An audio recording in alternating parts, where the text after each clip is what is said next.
Hi there, Simon from simonwoods.com, and I'm feeling spicy. I've got 4 reds. Rough. Any rough connection is that they've sort of what comes under the title of spicy reds. Let's set in without any further ado. Francois Lurton, Hacienda Araucano. That's the name of their estate. The Hacienda is estate. Oh golly, that's come all the way off. Oh well.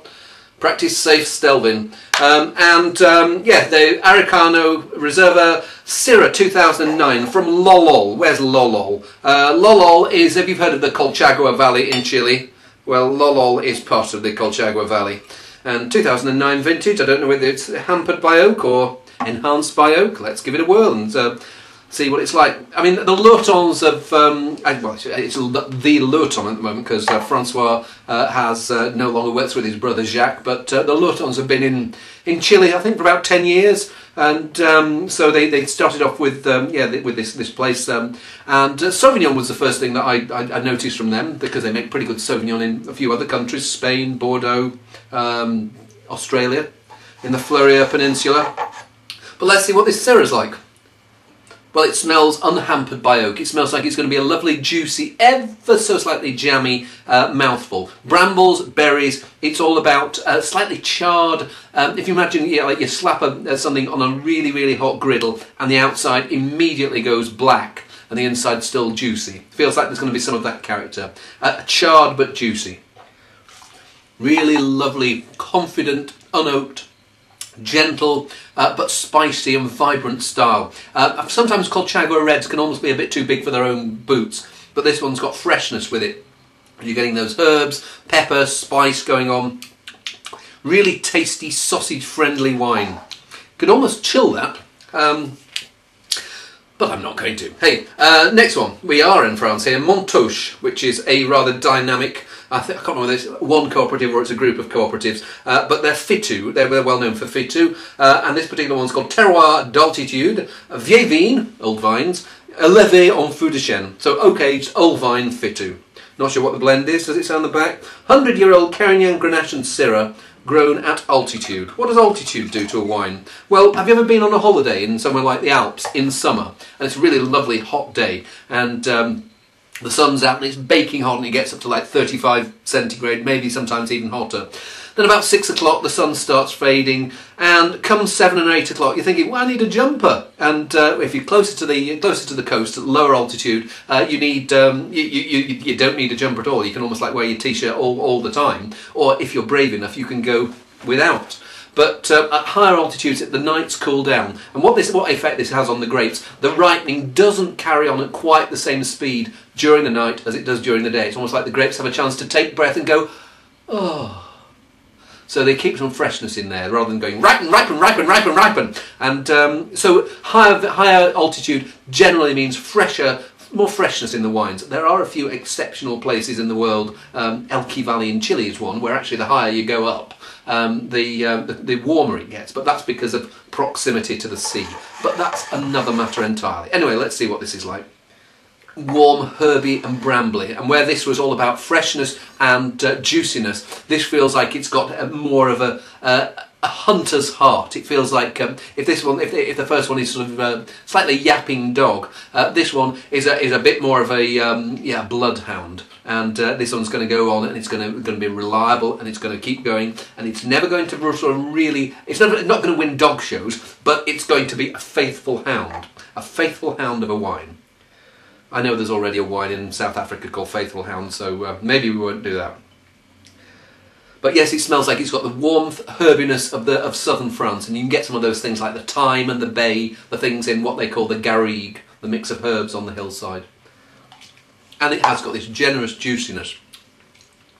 But once you've had that initial mouthful of the generous, ever so slightly jammy again, plums, berries, brambles, once you've had that, then the finish suddenly goes, here I am, I've got my freshness because I'm grown at high altitude.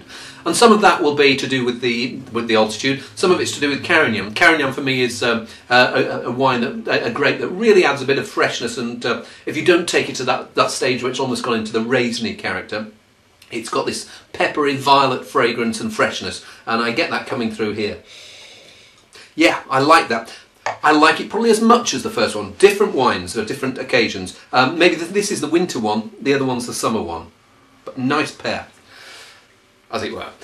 Next one, let's see what this one's like. Zalzi Shiraz Mourvedre Viognier 2009, Western Cape, £6.50 at Waitrose.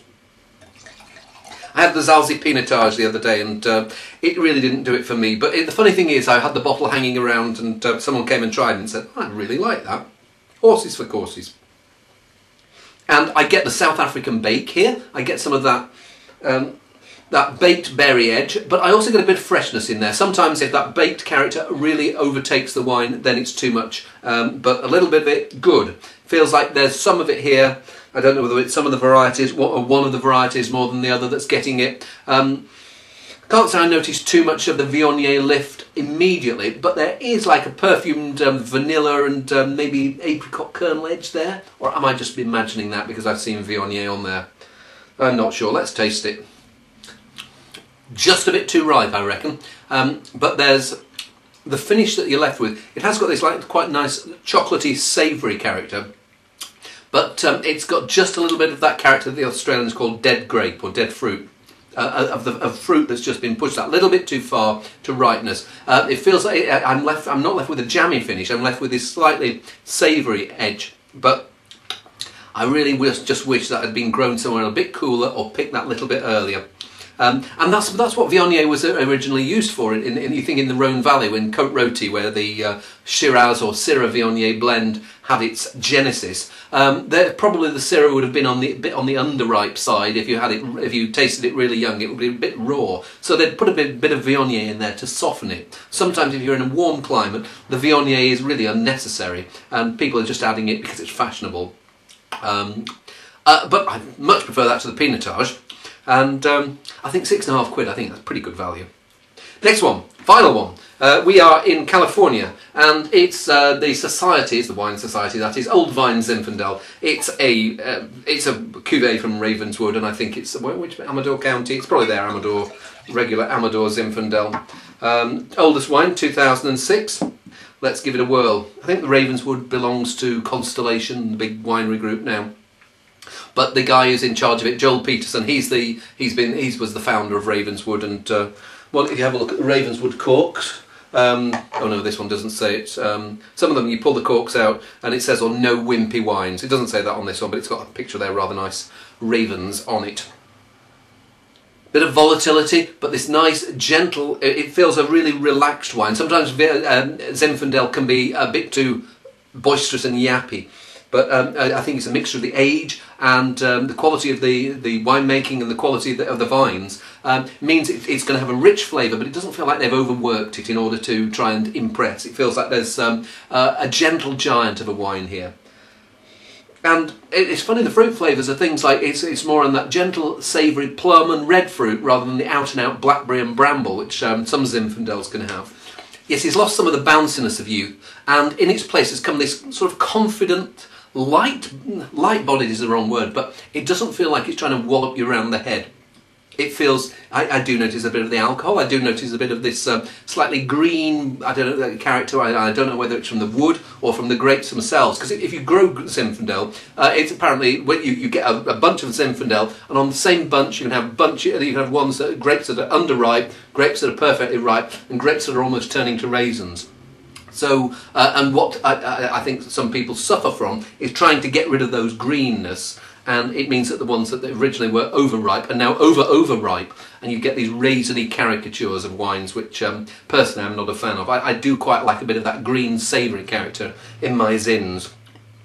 But yes, it's got a lovely savoury blackberry, and but more on this red fruit and plummy character coming through. And very food friendly. I can't remember what I'm having tonight, but I really wish I was talking before about char grilled steak, and I wish that were on the menu tonight, because I'd love a glass of that with that. But hey, have to make do with what's on in the fridge tonight. See you soon.